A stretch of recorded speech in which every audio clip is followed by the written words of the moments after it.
मेरे प्रिय आदमी, 20वीं सदी नए मनुष्य की जन्म की सदी है। इस संबंध में थोड़ी सी बात आपसे करना चाहूंगा। इसके पहले कि हम नए मनुष्य के संबंध में कुछ समझें, तो ये जरूरी होगा कि पुराने मनुष्य को समझ लें। पुराने मनुष्य के कुछ लक्षण थे। पहला लक्षण पुराने मनुष्य का था कि वो विचार से नहीं जी रहा था, विश्वास से जी रहा था। विश्वास से जीना अंधे जीने का ढंग है। माना कि अंधे होने की भी अपनी सुविधाएं हैं, और ये भी माना कि विश्वास के अपने संतोष और अपने सांत्वनाएं हैं, और ये भी माना कि विश्वास की अपनी शांति और अपना सुख है। लेकिन यदि विचार के बाद शांति मिल सके और संतोष मिल सके, विचार के बाद यदि सांत्वना मिल सके और सुख मिल सके, तो विचार के आनंद का कोई भी मुकाबला विश्वास का सुख नहीं कर सकता। सुकरात से किसी ने पूछा था एक दिन सुबह कि तुम एक संतुष्ट सुअर होने की बजाय असंतुष्ट सुकरात होना पसंद करोगे, या असंतुष्ट सुकरात होने की बजाय एक संतुष्ट सुअर होना पसंद करोगे?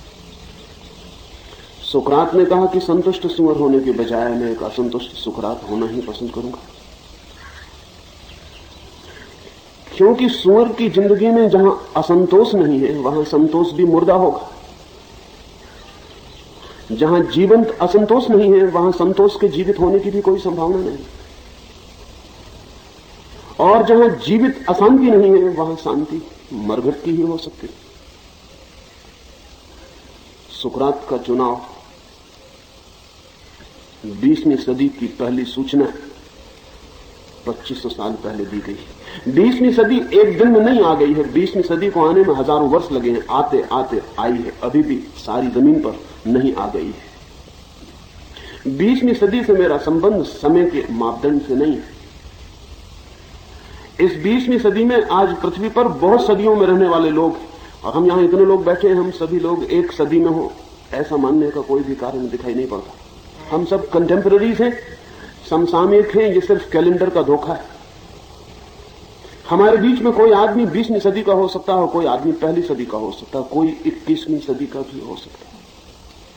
सुकरात 20वीं सदी का पहला आदमी था जिसने ये कहा कि विचार पूर्वक असंतोष को भी स्वीकार कर सकता हूं, लेकिन अंधे विश्वास पूर्वक संतोष का भी कोई अर्थ नहीं। असल में जिंदगी का सारा विकास विचार का विकास है, और जो विश्वास को पकड़ के बैठ जाएगा वो विकास की गति को छोड़ के बैठ जाता है। पुराना मनुष्य चूंकि विश्वास के केंद्र पर जी रहा था, इसलिए स्टेगनेंट था, ठहरा हुआ था, जैसे कोई नदी तालाब बन जाए। तालाब बहुत विश्वासी, नदी बहुत अविश्वासी और विचारवान है। असल में तालाब ने सारी खोज छोड़ दी है, वो जहां है वहां होने के लिए राजी हो गया। जो है उसे उसने भाग्य मान लिया है। नदी की खोज जारी, वो जो नहीं है उसे पाने की चेष्टा है, वो जहां नहीं है वहां पहुंचने की आकांक्षा है, जो अनुपलब्ध है उसे उपलब्ध करने की तीव्र पीड़ा है। इसलिए नदी असंतुष्ट है, नदी डिस्कंटेंट है, और नदी रोज नए के लिए खोज कर रही है। निश्चित ही अपरिचित रास्तों की तकलीफें हैं। तालाब का सुख नहीं हो सकता नदी को, लेकिन अपरिचित सागरों को पाने का आनंद भी है, वो आनंद तालाब के पास नहीं हो सकता। तालाब न कहीं जाएगा न कुछ पाएगा, जहां है वहां जिएगा, या कहना चाहिए जिएगा कम मरेगा ज्यादा। तालाब के पास जिंदगी नहीं होती, क्योंकि जिंदगी गति के साथ है। तालाब के पास तो क्रमिक मृत्यु होती, ग्रेजुअल डेथ होती है, सिर्फ सूखता है, सड़ता है। नदी गति है, जीवन है। पुराना मनुष्य तालाब की तरह था, विश्वास के डबरे में बंद नया मनुष्य नदी की तरह असंतोष, विचार, तर्क, नए की खोज को आतुर अभीप्सित नदी और तालाब पहला प्रतीक है जो मैं कहना चाहूं। पुराना आदमी तालाब की तरह था, नया आदमी नदी की तरह। लेकिन कठिनाई ये पड़ रही है कि पुराना आदमी जो तालाब की तरह था, वो पुराना पानी जो तालाब में था नदी में आके बहुत पीड़ा में पड़ गया, घेरे में, जीने में, बहने के। और ये जो संक्रमण का क्षण है, जबकि तालाब नदी बन रही है, जबकि तालाब नदी में रूपांतरित हो रहा है, जबकि विश्वास संदेह में परिवर्तित हो रहे हैं, तो बहुत पीड़ा की घड़ी है, प्रसव पीड़ा की घड़ी। 20वीं सदी प्रसव पीड़ा की घड़ी, जिसमें हम पुरानी सारी सीमाओं को तोड़कर नए रास्तों की खोज कर रहे हैं। तो पहली तो बात थी विश्वास, जो पुराने आदमी का मौलिक लक्षण था, और विश्वास नए आदमी का लक्षण नहीं है। और विश्वास और विचार के बीच इतना फासला है जितना जमीन और आसमान के बीच नहीं है। विश्वास का अर्थ ही है विचार नहीं। असल में विश्वास में विचार के अंकुरण का कोई उपाय ही नहीं है। और अगर कोई विश्वासी थोड़ा बहुत विचार करता हो तो उसी मात्रा में अविश्वासी होता है। विचार का मतलब ही है कि संदेह मौजूद है, डाउट मौजूद है। संदेह है तो विचार है, संदेह नहीं है तो विचार कैसा? असल में अगर ठीक कोई आदमी पूरा विश्वासी है तो उसके भीतर मस्तिष्क विलीन और विदा हो जाएगा, या कहना चाहिए कि उसके भीतर मस्तिष्क पैदा ही नहीं होगा, वो तो विचार से पैदा होता है। पुराना आदमी, इसलिए दूसरी बात आपसे कहना चाहूं, पुराने आदमी चूंकि विश्वास से जी रहे थे, इसलिए विचार, मस्तिष्क, बुद्धि, उससे उनका कम वास्ता था। भाव, भावना, फीलिंग, उससे उनका ज्यादा वास्ता था। स्वभावता भाव के अपने रस, स्वभावता भाव के अपने सुख। लेकिन विचार के बाद जिस भाव का जन्म होता है उसका प्लेन, उसका तल दूसरा है। और विचार के पूर्व जो भाव होता है उसका तल दूसरा है। कभी किसी पहाड़ पर आप चढ़े हो तो बहुत बार एक ही जगह पे आ जाते हैं, जगह तो एक ही होती है लेकिन ऊंचाई में फर्क हो जाता है। अगर आप पहाड़ पे चढ़ रहे हैं तो गोल चक्रों में ही चढ़ना पड़ता है। घंटे भर बाद आप फिर पाते हैं कि उसी जगह पे आ गए हैं जहां घंटे भर पहले थे 4 मील चलने के, लेकिन अब दूसरे तल पर। तल बदल गया है, जगह वही है, दृश्य वही है, लेकिन तल बदल गया है। विचार के पहले जो भाव है वो पशु का तल है, वो मनुष्य का तल है नहीं। पशु भी विचार के बिना भाव में जी रहा है, लेकिन विचार के बाद जब भाव का तल आता है तब पहली दफे मनुष्य के तल पर भाव की दुनिया शुरू होती। जो विचार नहीं कर सकता है इसलिए भावना से भरा हुआ है, इसकी भावना का कोई भी मूल्य नहीं है। जो विचार कर सकता है फिर भी भावना को विकसित कर पाया है, इसकी भावना मानवीय है, मनुष्य की है। लेकिन दोनों ही भाव के स्थान हैं अलग अलग तलों पर। पुराना आदमी भाव के पास जी रहा था, वो पशु की निकटता थी। अगर पुराना आदमी बेईमान नहीं था तो आप ये मत समझ लेना कि वो ईमानदार था। पुराना आदमी बेईमान नहीं था, इसलिए बेईमानी पूर्व था। ईमानदार सिर्फ उसी आदमी को हम कह सकते हैं जो बेईमान हो सकता है। जो नहीं हो सकता उसकी ईमानदारी का कोई बहुत अर्थ नहीं। पुराने आदमी की ईमानदारी का कोई भी अर्थ नहीं है, क्योंकि उसमें बेईमानी की संभावना नहीं। अगर एक आदिवासी ईमानदार है, उसकी ईमानदारी का कोई बहुत मूल्य नहीं। वो बेईमान होने में असमर्थ है। बेईमानी के लिए बुद्धि चाहिए, इसलिए जितनी दुनिया में बुद्धि बढ़ेगी उतनी बेईमानी स्वभावता बढ़ जाएगी। लेकिन बेईमानी बुद्धि का अंत नहीं है। असल में बेईमानी पहली दफा ईमानदारी को वास्तविक मानवीय तल पर प्रकट होने का मौका है। और बुद्धिमानी जब और बढ़ेगी, बुद्धिमानी का अधूरा होना बेईमानी बन जाएगा, और बुद्धिमानी जब और बढ़ेगी तो हम फिर एक ईमानदारी को उपलब्ध होते हैं, जो ईमानदारी उपलब्धि की भांति है। वो आदिवासी की और गांव के ग्रामीण की ईमानदारी नहीं, जो कि बेईमान होने में असमर्थ था। वो एक नए मनुष्य की ईमानदारी है जो बेईमान हो सकता है और नहीं हो रहा है। ध्यान रखें, मनुष्य का सारा विकास विपरीत संभावनाओं की अपेक्षा में होता है। अगर गांव का आदमी भोला भाला था तो उस भोले भाले को मैं 2 कौड़ी का भी मूल्य देने को राजी नहीं। भोला भाला होना ही उसकी नियति थी, डेस्टिनी थी। वो भोला भाला ही हो सकता था। वो अपने भोले भालेपन के बाहर जाने के लिए कोई रास्ता उसके पास नहीं था।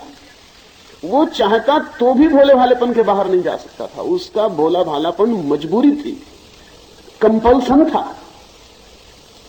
वो भोले भालेपन के लिए गौरवान्वित नहीं किया जा सकता।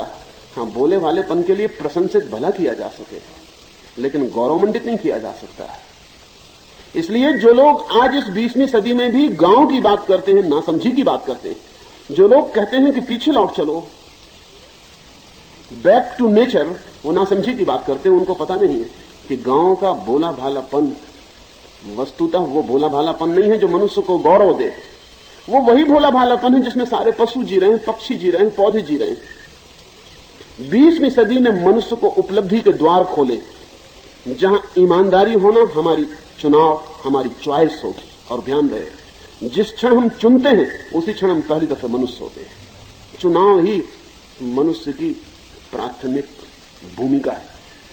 पशु जैसे हैं वो उनका चुनाव नहीं है, वो उनकी चॉइस नहीं है, वे ऐसे हैं, ये उनका होना है, ये उनका स्वभाव। पौधे जैसे हैं, ये उनका चुनाव नहीं है। कोई गुलाब ये नहीं चुनाव करता कि मैं लाल फूल को चुनूं। फूल लाल आता है तो लाल आता है, सफेद आता है तो सफेद आता है। न ही कोई गुलाब ये चुनाव करता है कि मेरा फूल सुंदर हो तो ठीक, असुंदर हो तो ठीक। न कोई वृक्ष चुनाव करता है कि उसके पत्ते कैसे हो। मनुष्य पहला चुनाव है। और 20वीं सदी का मनुष्य प्रत्येक चीज को चुनाव करके जिएगा। असल में विश्वास जब तक हो तब तक चुनाव भी नहीं हो सकता। विचार हो तब चुनाव शुरू होता है। चुनाव मनुष्यता की गरिमा का पहला आधार है। आप जो हैं, अगर वो आपका चुनाव नहीं है तो आप पशु के निकट जी रहे हैं। अगर वो आपका चुनाव है तो आप पशु के ऊपर उठ रहे हैं। और ध्यान रहे, पशुता की ईमानदारी के मुकाबले में चुनी हुई बेईमानी को भी चुन लूंगा। कारण है उसका अपने आप सहज जो भोला पहलापन है, उसकी बजाय तो मैं चुनी हुई चालाकी और कनिंगनेस को पसंद कर लूंगा। कारण है उसका, क्योंकि चुनाव से मनुष्य का प्रारंभ हो जाता है। और जो मनुष्य बेईमानी चुन सकता है वो आज नहीं कल ईमानदारी भी चुन सकता है। और जो मनुष्य चालाकी चुन सकता है वो आज नहीं कल भोला भालापन भी चुन सकता है।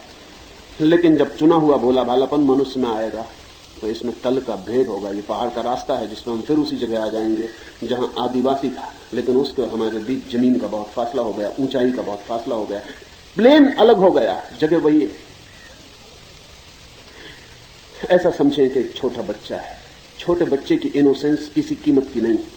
छोटे बच्चे का निर्दोष होना 2 कौड़ी का भी नहीं। छोटे बच्चे का निर्दोष होना सहज है।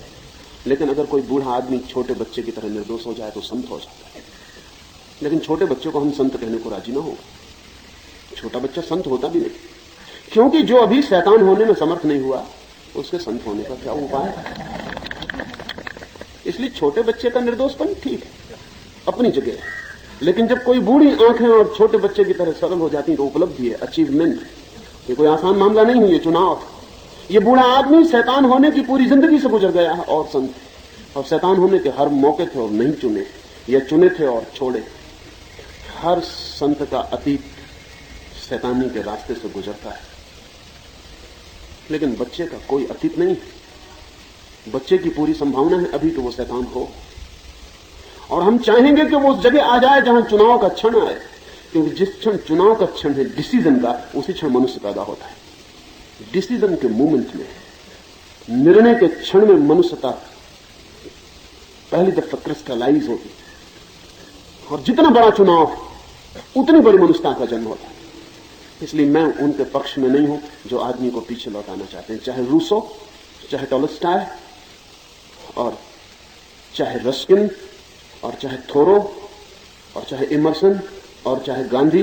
वे सारे लोग जो मनुष्य को पीछे लौटाना चाहते हैं और सोचते हैं पुराने दिन वापस लौटाएं, वे मनुष्य की जिंदगी में बड़े से बड़े खतरे की बात कर रहे हैं। नहीं, कोई पुराना दिन वापस नहीं चाहिए। पुराने दिन की बात, नया आदमी चाहिए।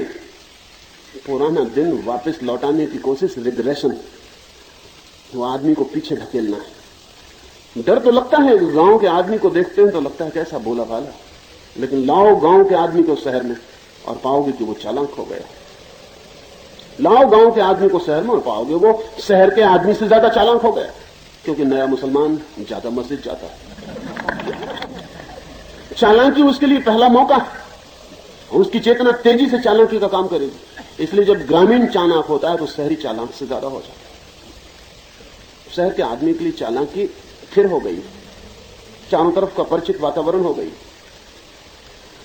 गांव का आदमी चालाक नहीं है क्योंकि परिस्थितियां और चेतना चुनाव की नहीं। आदमी को पीछे नहीं लौटाना है, आगे ले जाना है। 20वीं सदी ने जो मौका दिया है वो बहुत ही डेफिनेटिव है, वो मौका बहुत डिसिसिव है, वो मौका बहुत निर्णायक है और हमें चुनाव का पहली दफा मौका मिला है। इसलिए दूसरी बात आपसे कहना चाहता हूं कि 20वीं सदी के मनुष्य का जो विशेष लक्षण है वो चुनाव है, चॉइस। अब हम जो भी होंगे चॉइस से होंगे। अब हम वही नहीं हो सकते प्रकृति से। प्रकृति ने हमें उस जगह ला दिया है जहां अब हमारा चुनाव काम करेगा। मेरे हिसाब से 20वीं सदी पहली दफा ठीक मनुष्य को जन्म दे रही है। निश्चित ही खतरे हैं, चुनाव के साथ खतरे शुरू हो जाते, लेकिन जितना बड़ा खतरा है जीवन की पुलक उतनी बढ़ जाती, जितना कम खतरा है जीवन की पुलक उतनी क्षीण हो जाती।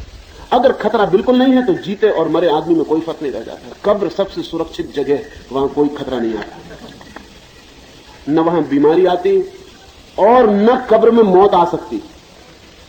अब मरने का भी कोई उपाय नहीं कब्र के भीतर, वहां सब सुरक्षित है। मैंने सुना है कि एक सम्राट ने एक महल बनाया था, और ऐसा महल कि जिसमें सब तरह की सुरक्षा थी। उसने खिड़की दरवाजे नहीं रखे थे, सिर्फ एक दरवाजा रखा था कि कहीं कोई चोर, कहीं कोई बीमारी, कहीं कोई दुश्मन कहीं से घुस न जाए। एक दरवाजा था और एक दरवाजे पर 1000 सिपाहियों का पहरा था। पड़ोस का राजा उसके महल की खबर सुनकर देखने आया। देख के उसने कहा कि सच में इतनी सुरक्षित जगह मैंने नहीं देखी, कोई खतरा नहीं, मैं भी ऐसा महल बनाऊंगा। जब पड़ोस का राजा बाहर द्वार पर विदा ले रहा था और अपने रथ पर सवार हो रहा था, तब उसने पुनः पुनः धन्यवाद दिए और प्रशंसा की, और उसने कहा कि ऐसा सुरक्षित महल निश्चित ही होना चाहिए जहां कोई खतरा ना हो। रास्ते के किनारे बैठा एक भिखारी जोर से हंसने लगा। उस मकान के मालिक राजा ने पूछा कि क्यों हंसते हो, क्या बात हो गई? उस भिखारी ने कहा कि मैं इसलिए हंसता हूं कि आपके मकान को मैंने बनते भी देखा, बन गया भी देखा, लोगों को प्रशंसा करते भी देखता हूं, लेकिन मुझे एक भूल मालूम पड़ती है इस मकान में। उस राजा ने कहा कौन सी भूल? उस भिखारी ने कहा इसमें एक दरवाजा है, ये भी खतरा है, आप इसको भी बंद करवा लें और भीतर हो जाए, आप खतरे के बिल्कुल बाहर हो जाएंगे। एक दरवाजा भी कुछ खतरा तो है ही, बहुत दरवाजे बहुत खतरा था, एक दरवाजा कुछ खतरा है लेकिन खतरे के बाहर नहीं हो गए। और दुश्मन चाहे ना भी घुस सके, मौत तो इस एक दरवाजे से घुस जाएगी। उस राजा ने कहा पागल, अगर मैं ये दरवाजा भी बंद करके भीतर हो जाऊं तब तो मौत को घुसने की जरूरत ही ना रह जाएगी, मैं मर ही जाऊंगा। उस भिखारी ने कहा करीब करीब आप मर ही चुके हैं, क्योंकि जिंदगी में जितने खतरे के दरवाजे होते हैं उतनी ही जिंदगी होती। जितने खतरे के दरवाजे कम हो जाते हैं उतनी जिंदगी कम हो जाती है। अगर खतरे के सब दरवाजे बंद हो जाएं तो जिंदगी खत्म हो जाती है। 20वीं सदी ने पहली दफे खतरा लिया है। आज तक आदमी ने खतरे नहीं लिए थे, वो खतरे के बाहर सुरक्षा में जी रहा था। उसने सब तरह की सुरक्षाएं कर रखी, सब तरह की सुरक्षाएं, मानसिक, आध्यात्मिक, सब तरह की सुरक्षाएं। जिंदगी बहुत साफ नक्शे की भांति थी जिसमें खतरे नहीं थे, रास्ते पिटे हुए और ठीक से बने हुए थे, रेडीमेड थे। 20वीं सदी में पहली दफा आदमी ने अनिश्चित होने का खतरा लिया है। आज स्वर्ग निश्चित नहीं है, आज पुण्य करना खतरे से खाली नहीं है। इसके पहले पुण्य करना बिल्कुल ही खतरे के बाहर था। आज से पहले पुण्य करना बिल्कुल सुनिश्चित बात थी, पुण्य के बाद उसका परिणाम निश्चित था कि स्वर्ग मिलना है, इसमें कोई शक संदेह न था। पाप के बाद नरक मिलना है, यह साफ था, यह तय था। जिंदगी बहुत साफ सुथरी थी, शतरंज के खेल की तरह खाने बटे हुए थे, रास्ते बंधे बनाए थे। जिंदगी में हर चीज का उत्तर था। 20वीं सदी ने सब उत्तर छोड़ दिए। अब जिंदगी में बंधा हुआ उत्तर कोई भी नहीं, रेडीमेड आंसर जैसी कोई चीज ही नहीं। 20वीं सदी का आदमी पहली दफे सारे खतरों के दरवाजे खोल के खड़ा हो गया। उसने शतरंज उठा के फेंक दी। उसने कहा यह भी कोई जिंदगी है कि बंधे हुए खांकों में घूमते रहो? ये जिंदगी नहीं है, ये तो रेल की पटरियां जैसे बिछी हैं, उस पर रेल के डब्बे दौड़ रहे हैं। मालगाड़ी की जिंदगी, बंधी हुई पटरियां हैं लोहे की, आदमी उन पर दौड़ रहा है। पुराना आदमी बंधी पटरियों पर दौड़ रहा था, उसने सब पटरियां तय कर रखी थी, वो नीचे कभी नहीं उतरता था। सब पटरियां तय थी और सब उत्तर सुनिश्चित थे, और जिंदगी के पास सब उत्तर थे, संदेह बिल्कुल ना था, सब साफ सुथरा था।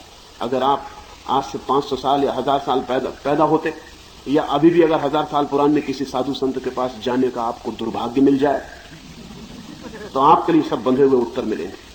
आप पूछिए तो स्वर्ग और नरक के सब नक्शे मंदिरों में टंगे हुए थे। कुछ मंदिरों ने डर की वजह से भी उतार दिए, कुछ पुराने मंदिर अभी भी टांगे हुए हैं। जिनको इस जमीन के नक्शे का भी पूरा पता नहीं था, उन्होंने स्वर्ग और नरक के नक्शे भी तय कर रखे। जिनको यह भी पता नहीं था कि जमीन गोल है, उन्होंने स्वर्ग के रास्तों का भी ठीक ठीक हिसाब बना रखा था। जिनको यह भी पता नहीं था कि आग कितनी डिग्री पर जलाती है, उन्होंने नरक में बत्तियां लगा छोड़ी। जिनको वस्तुतः कुछ भी पता नहीं था, वे इस भ्रम में जी रहे थे कि उन्हें सब पता। असल में अज्ञानी चित्त एक ही तरह से अपने अज्ञान को बचा सकता है कि वो अपने अज्ञान के रहते हुए पूरी तरह ज्ञानी होने के ख्याल से भर जाए। 20वीं सदी का पहले का आदमी पूरी तरह अज्ञानी था जीवन के रहस्यों के बाबत, लेकिन पूरे ख्याल से भरा था कि सब पता है। और ये सब पता का ख्याल अज्ञान के खिलाफ सुरक्षा के लिए था, क्योंकि अज्ञान बड़ा खतरनाक है। क्योंकि जब हमें सब पता न रह जाए तो जिंदगी डमाडोल हो जाती, तय करना मुश्किल हो जाता है। आज बहुत साफ नहीं, धर्मशाला बनाने के बाद भगवान आपको स्वर्ग के दरवाजे पर लेने को तैयार मिलेगा कि नहीं मिलेगा, कुछ पक्का नहीं। ये भी पक्का नहीं कि धर्मशाला बना के स्वर्ग ही जाइएगा कि नरक जाइएगा, ये भी कुछ पक्का नहीं। नरक स्वर्ग है भी, ये भी पक्का नहीं। धर्मशाला बनाने में पुण्य हो रहा है कि पाप हो रहा है, ये भी कुछ पक्का नहीं। पहली दफे आदमी अपने अज्ञान को स्वीकार करने की हिम्मत जुटा पाया है। ये बहुत बड़ी हिम्मत, ये बहुत बड़ा करेज, ये साहस इतना बड़ा है कि इतना बड़ा साहस कभी आदमी नहीं जुटा पाया। 20वीं सदी साहस की, और 20वीं सदी का आदमी साहस का आदमी स्वभावतः साहस के साथ खतरे आने शुरू हो जाते हैं। वो चारों तरफ से आ गए। जब जिंदगी में कोई उत्तर तय न रह जाए तो जिंदगी को मशीन की तरह चलाना मुश्किल हो जाता है। जब जिंदगी में कोई उत्तर साफ न रह जाए तो अपने उत्तर खुद खोजने पड़ते हैं और भूल चूक होनी शुरू हो जाती है। और जब जिंदगी में सब बंधा हुआ ढांचा न रह जाए तो हर आदमी अपना ढांचा अलग बनाने लगता है, इसलिए समाज का ढांचा टूटने लगता है। 20वीं सदी के पहले का व्यक्तित्व वस्तुतः व्यक्तित्व नहीं था, समाज का एक अंश था। 20वीं सदी का पहले का आदमी पहली दफे 20वीं सदी में इंडिविजुअल पैदा हुआ है और सोसाइटी मरने के करीब पहुंची, समाज मरने के करीब है और व्यक्ति पैदा हुआ है। असल में अगर आज से हम पिछले गांव में लौट जाएं तो हमें पता चलेगा कि व्यक्ति पैदा ही नहीं हो सकता था। जिस गांव के हम बहुत तारीफ करते हैं और हमारे कवि जिसकी बहुत चर्चा करते हैं, हालांकि वे सब कवि शहरों में रहते हैं, गांव में कोई जाता नहीं। और जो महात्मा गांवों की बहुत प्रशंसा करते हैं वे सब राजधानियों में ठहरते हैं, कोई गांव से मतलब नहीं। लेकिन जिस गांव की हमारी सारी चर्चा चलती है, हमें पता नहीं कि उस गांव में व्यक्ति था ही नहीं, हो ही नहीं सकता था। गांव में व्यक्ति के पैदा होने का उपाय नहीं था, गांव में समाज था और समाज इतना भारी और मजबूत था कि उसमें से इंच भर हिलना डुलना संभव नहीं था। अगर एक आदमी गांव में जरा सा व्यक्तित्व का प्रदर्शन करे तो उसका हुक्का पानी बंद, उसको कोई घर में बैठने नहीं बुलाएगा, उसको मंदिर में प्रवेश बंद हो जाएगा, गांव के कुएं पर उसको पानी नहीं मिलेगा और सारा गांव उस पर एक साथ हंसेगा और सारा गांव उसका एक साथ विरोध करेगा और सारा गांव एक एक व्यक्ति पर आंख रखेगा कि वो क्या कर रहा है, वो क्या खा रहा है, क्या पी रहा है, कहां उठ रहा है, कहां बैठ रहा है। पूरे गांव की आंखें एक व्यक्ति पर टिकी रहेंगी। सारा गांव, सारे गांव की आंखें उस व्यक्ति को जकड़े रहेंगी। वो जरा सा भी हिल डुल नहीं सकता इसके बीच में। पहली दफे 20वीं सदी ने व्यक्ति को व्यक्तित्व दिया, प्राइवेसी दी है। इसके पहले कोई प्राइवेसी नहीं थी। अगर आप एक छोटे गांव में एक अपरिचित स्त्री के साथ निकल जाते तो आपको पता चलता कि प्राइवेसी बिल्कुल नहीं है। सारा गांव पकड़ लेता कि स्त्री कौन। गांव की सेंक्शन चाहिए इस स्त्री के साथ सड़क पर निकलने के लिए। गांव का लाइसेंस चाहिए कि आप एक स्त्री के साथ सड़क पर निकल सकते हैं। आदमी का प्रेम भी अगर व्यक्ति निर्णायक ना हो और समाज निर्णायक हो जाए तो व्यक्तित्व के जन्म की कोई संभावना नहीं। किसी को कोई हक नहीं है कि कोई किसी से पूछे कि आप किसके साथ हैं। ये अशिष्टता की हद है, असभ्यता की, असंस्कृति की हद है। लेकिन पुरानी दुनिया इसे स्वीकार करके चलती थी। असल में पुरानी दुनिया व्यक्ति को कोई मौका नहीं देती थी, इसलिए पुरानी दुनिया में न व्यक्ति था और न पुरानी दुनिया में कोई क्रांति थी, क्योंकि व्यक्ति आए तो क्रांति उसके पीछे आनी शुरू होती, व्यक्ति के बिना कोई क्रांति नहीं आती। गांव के देश में क्रांति बहुत मुश्किल है, बहुत कठिन है, क्योंकि गांव अपनी बनी हुई लीक पर जीता है और लीक से इंच भर कोई हटा के पूरा गांव उसका दुश्मन हो जाता है। इसलिए भारत जैसा देश जो हजारों साल से गांव का देश है, क्रांति विरोधी देश है, उसमें कोई क्रांति नहीं हो सकती। भारत जैसा देश जिसमें सबकी आंखें सब पर हैं और हर एक आदमी के बाकी लोग पुलिस वाले का काम कर रहे हैं, उस देश में व्यक्तित्व पैदा नहीं हो पाया। उस देश में व्यक्तित्व पैदा होना मुश्किल है। उस देश में व्यक्तित्व पैदा होना अत्यंत असंभव है। 20वीं सदी ने पहली दफा समाज के ढांचे को ढीला किया और व्यक्ति की आत्मा को प्रखर किया है। लेकिन इससे हमें बहुत बेचैनी होती, क्योंकि जब ढांचे ढीले होते हैं तो अराजकता आ जाती है। जब ढांचे ढीले होते हैं तो इनडिसिप्लिन आ जाती है। जब ढांचे ढीले होते हैं तो अनुशासन टूट जाता है। असल में अनुशासन का वक्त गया। भविष्य में पुराने दिनों का अनुशासन नहीं हो सकता है, और जब तक हम पुराने अनुशासन की जिद करेंगे तब तक भविष्य का एक नया अनुशासन जो पैदा हो सकता है वो भी पैदा नहीं हो सकता। पुराना अनुशासन समाज आरोपित था, नया अनुशासन व्यक्ति से आविर्भूत होगा। वो एक इनर डिसिप्लिन होगी जो व्यक्ति के भीतर से आएगी। जब व्यक्ति पैदा हो चुका है तो अनुशासन समाज नहीं थोप सकता। जब व्यक्ति पैदा हो चुका है तो हमें नया अनुशासन खोजना पड़ेगा जिसका निर्णायक व्यक्ति होगा। असल में हमें अनुशासन की सारी परिभाषा बदलनी पड़ेगी। अब अनुशासन आत्मानुशासन ही होगा। अब अनुशासन समाज अनुशासन नहीं हो सकता। असल में पुराना सारा अनुशासन किसी के द्वारा दिया गया था। नया अनुशासन अब किसी के द्वारा स्वीकार नहीं किया जा सकेगा। व्यक्ति पैदा हो चुका है और आप उस ढांचे को थोपना चाह रहे हैं जो व्यक्ति पूर्व है, प्री इंडिविजुअल, वो नहीं टिक सकता। इसलिए बच्चे आपको अगर बगावत करते मालूम कर पड़ रहे हैं तो इसमें बच्चों का कसूर नहीं है। असल में आपने बच्चों को व्यक्तित्व दे दिया और आप अनुशासन वो दे रहे हैं जो समाज का है। ये दोनों बातें साथ नहीं चल सकती। जब व्यक्ति पैदा हो गया है, विचार पैदा हो गया है, तो अब तो व्यक्ति को अपना अनुशासन स्वयं तय करना पड़ेगा। स्वभावतः पुरानी आंखों में अराजकता, अनारकी दिखाई पड़नी शुरू हो जाएगी। लेकिन यह अराजकता पुरानी आंखों के देखने के ढंग की गलती है।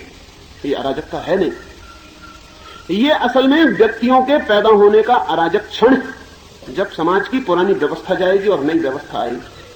अब बहुत हैरानी की बात, अगर एक युवक या एक युवती अपने ढंग के कपड़े पहन के सड़क पर निकलते हैं तो अराजकता क्या हो गई? कपड़े पहनने का हक भी आप तय करेंगे कि कैसे कपड़े पहने जाएं। तो जब कपड़े तक आप तय करेंगे तो फिर आत्मा तो आप क्या तय करने देंगे किसी व्यक्ति को कि उसकी अपनी हो पाए? नहीं। लेकिन पुरानी आंखों में तकलीफ शुरू हो जाती। तकलीफ शुरू हो जाती क्योंकि कपड़े भी समाज तय करता था। उस संबंध में भी व्यक्ति की कोई हैसियत न थी। आप क्या पहनेंगे ये समाज का निर्धारण था। आप क्या खाएंगे ये समाज का निर्धारण था। आप कैसे उठेंगे बैठेंगे ये समाज का निर्धारण था। नहीं, अब ये कुछ भी नहीं चल सकता। नया आदमी जन्म के करीब उसके पहली खबरें आ गई, उसकी प्रसव पीड़ा करीब, वो बगावत करेगा और बगावत कठिन हो जाएगी। अगर रुकावट डाली गई, अगर स्वीकार कर ली गई तो सरल हो जाएगी। लेकिन मैं कई दफा हैरान होता हूं कि स्वीकार करने में कठिनाई क्या है। अगर लोग अपने ढंग के कपड़े पहन रहे हैं, इसमें बेचैनी क्या है? आप अपने ढंग के पहन रहे हैं, किसी को बेचैनी नहीं है, वो अपने ढंग के पहन रहे हैं, आपको बेचैनी क्या है? लेकिन पिता को बेचैनी है कि उसका लड़का और ढंग के कपड़े पहने हुए। पिता को बेचैनी है कि वो टोपी लगाए हुए तो बेटा टोपी नहीं लगाए हुए। पिता को बेचैनी है कि वो ढीले कपड़े पहने, बेटा चुस्त कपड़े पहने हुए। लेकिन बेचैनी क्या है? बेटे बाप के कपड़े पहने ये जरूरी क्यों है? मां बहुत परेशान है तो उसकी लड़की कैसे कपड़े पहने हुए? कोई अर्थ नहीं इस बात में। इसको हम व्यर्थ ही अराजकता और अनुशासनहीनता समझ के चल रहे हैं। व्यर्थ ही। पुरानी व्यवस्था थी तो मां बाप बच्चों का विवाह तय कर रहे थे, क्योंकि पुरानी व्यवस्था चुनाव का मौका व्यक्ति को कम से कम देना चाहती थी। चुनाव का मौका मिला कि व्यक्ति का जन्म हुआ, इसलिए बाल विवाह सारे जगत में स्वीकृत था। बाल विवाह का मतलब है कि हम प्रेम न होने देंगे। बाल विवाह का मतलब है कि इसके पहले कि तुम्हारी जिंदगी में प्रेम उठे, हम तुम्हें विवाहित किए देते हैं। बाल विवाह का मतलब है कि प्रेम से ज्यादा मूल्यवान सेक्स है, इसके पहले कि प्रेम का जन्म हो हम तुम्हें सेक्स की सुविधा दिए देते हैं। पुराना आदमी कामुकता के घेरे पर जी रहा था। हालांकि पुराना आदमी कहता है कि नया आदमी कामुक है, गलत है ये बात। पुराना आदमी कहता है कि नए लोग बहुत कामुक हैं, झूठी है ये बात। पुराना आदमी बिल्कुल कामुक था। असल में नए आदमी ने पहली दफे काम के ऊपर प्रेम की आवाज बुलंद की है, इसलिए तकलीफ शुरू हो गई। और प्रेम मनुष्य की खास गुणों में से एक, और सेक्स मनुष्य का कोई खास गुण नहीं है। पशुओं में, पक्षियों में, पौधों में, सब में। पुराने मनुष्य ने सेक्स की व्यवस्था की थी, प्रेम की कोई सुविधा न दी थी। असल में पुराना मनुष्य पत्नी को भी इसी भांति देता था जिस तरह मां मिलती है, बहन मिलती है, भाई मिलता है, पिता मिलता है, गिवन फैक्टर्स।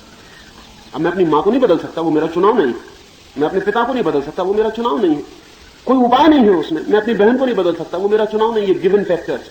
सिर्फ एक जिंदगी में चुनाव है पत्नी का, वो पुराने आदमी ने छीन रखा था, क्योंकि उससे व्यक्ति पैदा होता है और चुनाव का मौका नहीं होना चाहिए। मां तो चुनी नहीं जा सकती, कोई डर नहीं है। पिता चुना नहीं जा सकता, कोई डर नहीं। सिर्फ पत्नी या पति चुना जा सकता है, वो भी समाज चुन लेगा, माँ बाप चुन लेंगे, वो चुनाव भी छीन लिया जाएगा। और जिस आदमी की जिंदगी में प्रेम का चुनाव नहीं है, उस आदमी की जिंदगी में आत्मा के जन्म की संभावना बहुत छीन हो जाती है, उसमें व्यक्तित्व की संभावना छीन हो जाती है। निश्चित ही पुराना समाज प्रेम के खतरों से मुक्त था। विवाह में कोई खतरा नहीं, क्योंकि वो एक इंस्टीट्यूशन। विवाह में कोई खतरा नहीं, वो एक व्यवस्था है। विवाह में कोई खतरा नहीं, क्योंकि वो माँ बाप अनुभवी समझदारों के द्वारा किया गया इंतजाम। प्रेम में सदा खतरा है, क्योंकि वो गैर अनुभवी न समझों के द्वारा किया गया एक्सपेरिमेंट, प्रयोग। विवाह में कभी खतरा नहीं, प्रेम में सदा खतरा है। लेकिन विवाह में इसलिए खतरा नहीं है कि उसमें प्रेम का उपाय नहीं है, और प्रेम में इसलिए खतरा है कि अगर प्रेम ठीक से विकसित हो तो विवाह विदा हो सकता है, विवाह समाप्त हो सकता है। विवाह में खतरा नहीं है क्योंकि वो डेड इंस्टीट्यूशन है, मरी हुई संस्था है। प्रेम में खतरा है क्योंकि वो लिविंग है, वो जीवंत भावना है। तो कोई खतरा नहीं था। दुनिया में बड़ी नीति ढंग से चल रही थी। 20वीं सदी ने पहली दफे दुनिया की नीति को भूकंप ला दिया। नीति बड़ी व्यवस्थित चल रही थी, बड़ी व्यवस्थित दुनिया थी। पत्नियां घर में थीं, वेश्याएं सड़कों पर थीं। हमने दोनों इंतजाम कर दिए थे। हमने इंतजाम कर दिया था पत्नी का, पति का। एक जीवन स्थायी इंतजाम था। ये एक दफा हो गया तो उसमें बदलने का कोई उपाय नहीं था, दोबारा चुनाव की कोई संभावना नहीं थी। ये फिर संबंध था, लेकिन इसमें खतरा था और डर था। और डर सिर्फ एक था कि यह भी हो सकता है कि जिन दो अपरिचित लोगों को किन्हीं पंडितों ने जन्म कुंडली देखकर मिला दिया, जिनका इससे कोई संबंध नहीं, जिनके इनके प्रेम से कोई संबंध नहीं, जिनका इनके हृदय से कोई संबंध नहीं, किन्हीं दो पंडितों ने जिनकी जन्म कुंडली देखकर मेल बिठा दिया है। किन्हीं माँ बाप ने धन, पद, प्रतिष्ठा, वंश, परंपरा सब सोच समझ के सिर्फ प्रेम को सोचने के बाहर छोड़ के बाकी सब सोच समझ के इंतजाम कर दिया है। हो सकता है इनके बीच तनाव रहे, हो सकता है इनके बीच लगाव न बन पाए, इसलिए विवाह की व्यवस्था को एक सब्स्टिट्यूट इंस्टीट्यूशन वेश्या की खड़ी करनी पड़ेगी। जब तक दुनिया में विवाह प्रभावी रहेगा, दुनिया से वेश्याएं नहीं मिट सकती, क्योंकि विवाह और वेश्या एक ही संस्था के दो पहलू। असल में घर की पत्नी को अगर जीवन भर साथ रखना है और घर के पति को अगर जीवन भर साथ रखना है तो बीच बीच में व्यवसायिक छूट के मौके होने जरूरी। वेश्या खतरनाक नहीं है क्योंकि उससे पैसे का संबंध है, उससे भी प्रेम का कोई संबंध नहीं। और पत्नी भी यही पसंद करेगी कि उसका पति वेश्या के पास चला जाए बजाय किसी और स्त्री के पास चला जाए, क्योंकि किसी और स्त्री से प्रेम पैदा हो सकता है, वेश्या से प्रेम का कोई कारण नहीं है, वो धंधा है।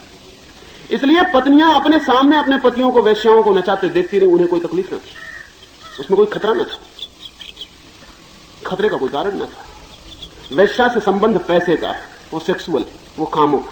प्रेम खतरा है पत्नी के लिए, कामुकता कोई खतरा नहीं। पुरानी दुनिया का आदमी सोचता तो ऐसा ही रहा कि बड़ा ही काम मुक्त था, बड़ा नैतिक था। मुझे नहीं दिखाई पड़ता, क्योंकि नैतिक होने की संभावना अनैतिक होने की संभावना से ही शुरू हो, इसलिए नैतिक होने की भी सब संभावनाएं कट गई थी। 20वीं सदी का आदमी पहली दफा मॉरल हो सकता है, नैतिक हो सकता है, क्योंकि चुनाव है और उसके पास मौका है कि वो चाहे तो अनैतिक हो जाए और चाहे तो नैतिक हो जाए। ये जो हमने चुनाव रहित, व्यक्तित्वहीन, विचार रिक्त, विश्वास और श्रद्धा का जाल खड़ा किया था, वो सब जगह टूट गया। हम उसी को जोड़ने में लगे। हम किसी तरह उसी जाल को, उस पुराने जाल को जोड़ने में समय गंवा रहे, जबकि जरूरी है कि हम समझ लें कि पुराना जाल न जोड़ा जा सकता है, न लौटाया जा सकता है, न उसके वापस लौटने की कोई संभावना।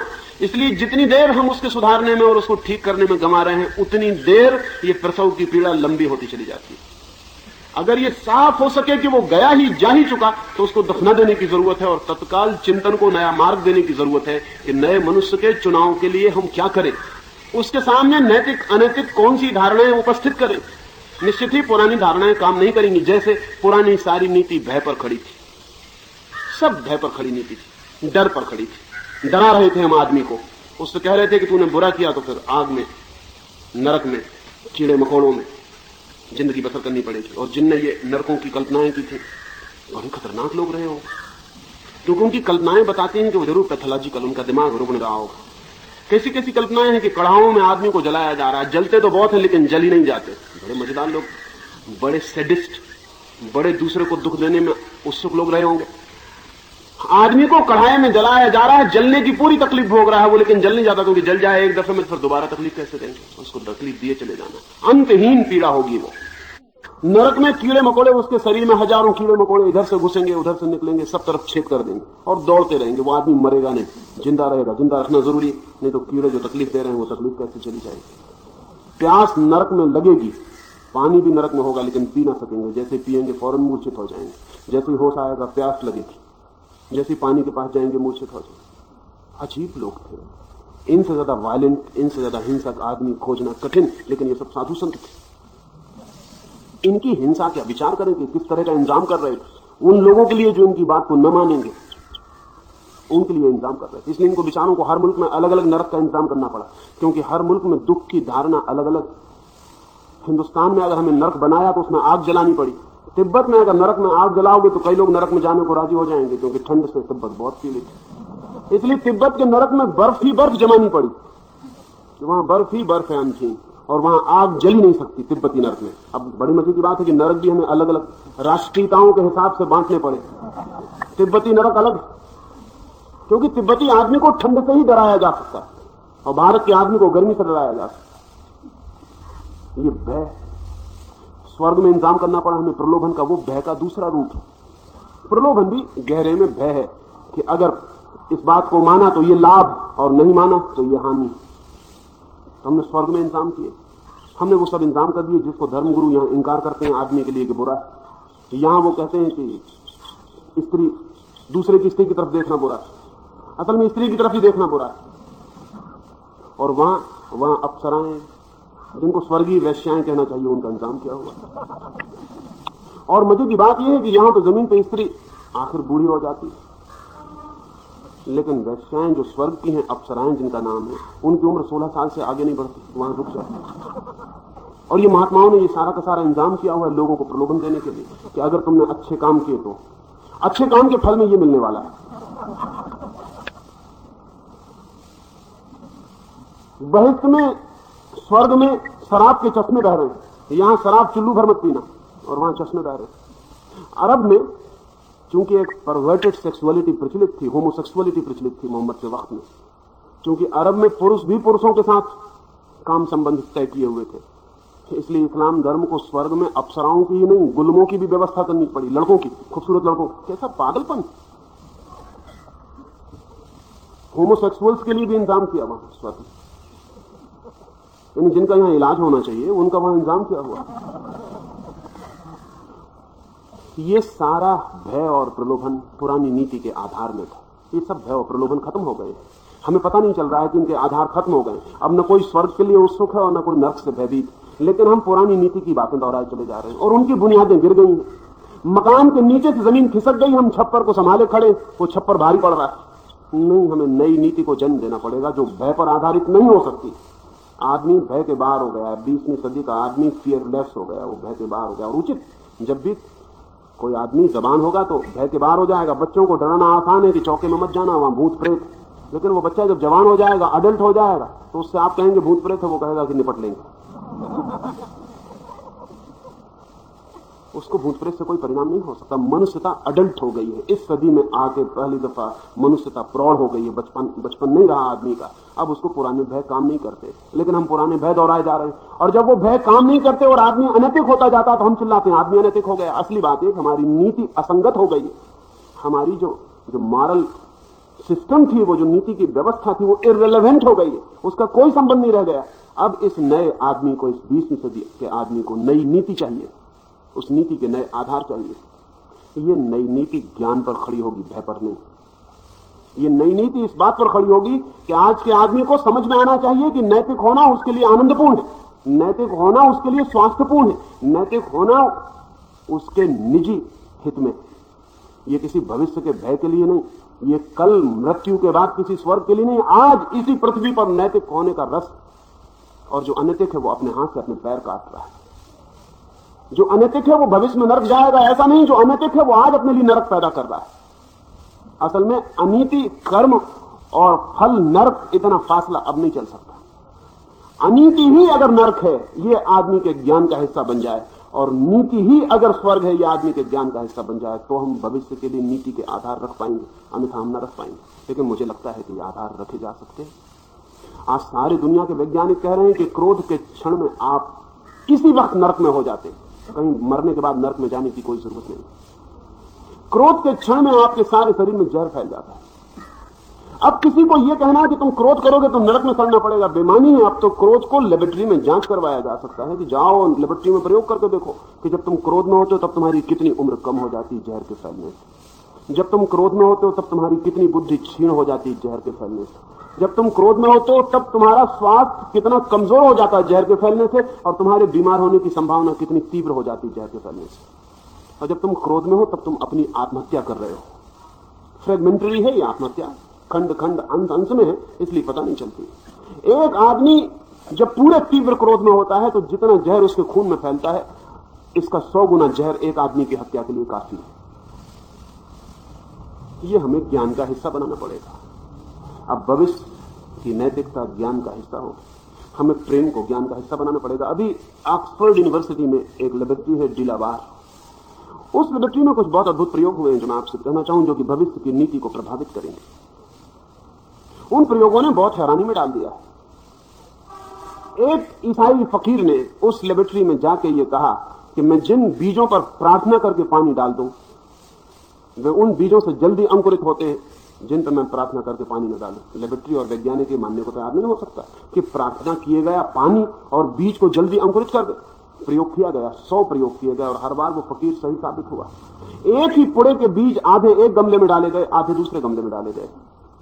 एक सी जमीन, एक सी मिट्टी, एक सा पानी, एक सी धूप, सारा इंतजाम एक सा, सिर्फ इतना थोड़ा सा फर्क, एक सा पानी। लेकिन एक पानी पर उस फकीर ने खड़े होकर प्रार्थना की और दूसरे पानी पर प्रार्थना न की, इतना ही फर्क। और हर बार 100 प्रयोगों में वो फकीर सही साबित हुआ।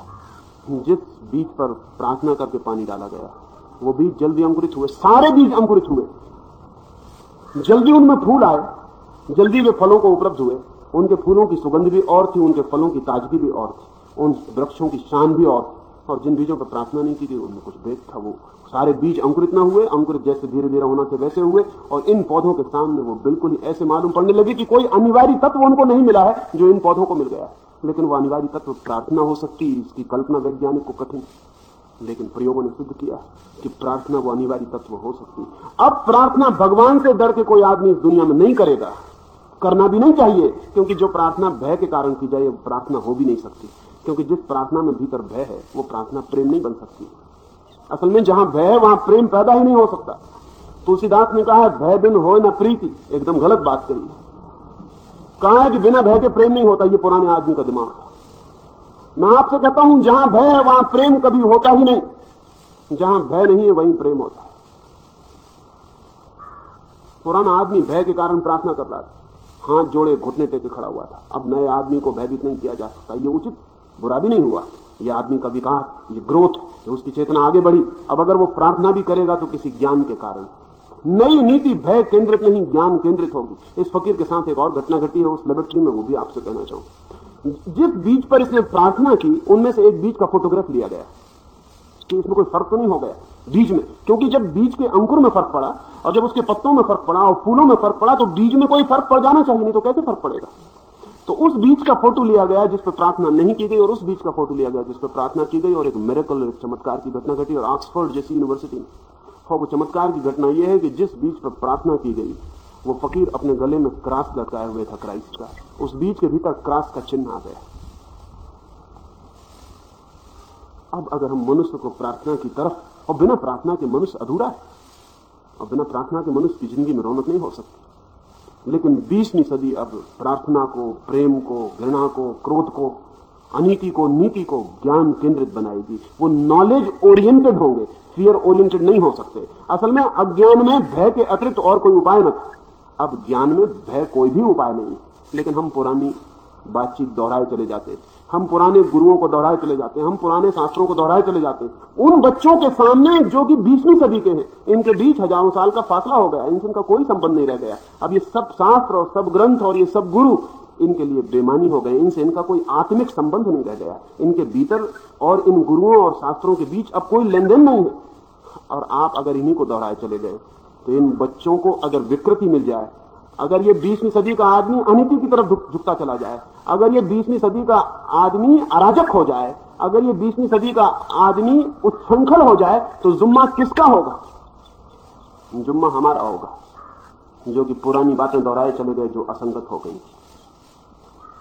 नए मनुष्य के लिए नए जीवन का ज्ञान चाहिए, नए मनुष्य के लिए परमात्मा की नई प्रतिमाएं चाहिए, नए मनुष्य के लिए नीति के नए मापदंड चाहिए, नए मनुष्य के लिए जीवन की पूरी नई व्यवस्था चाहिए।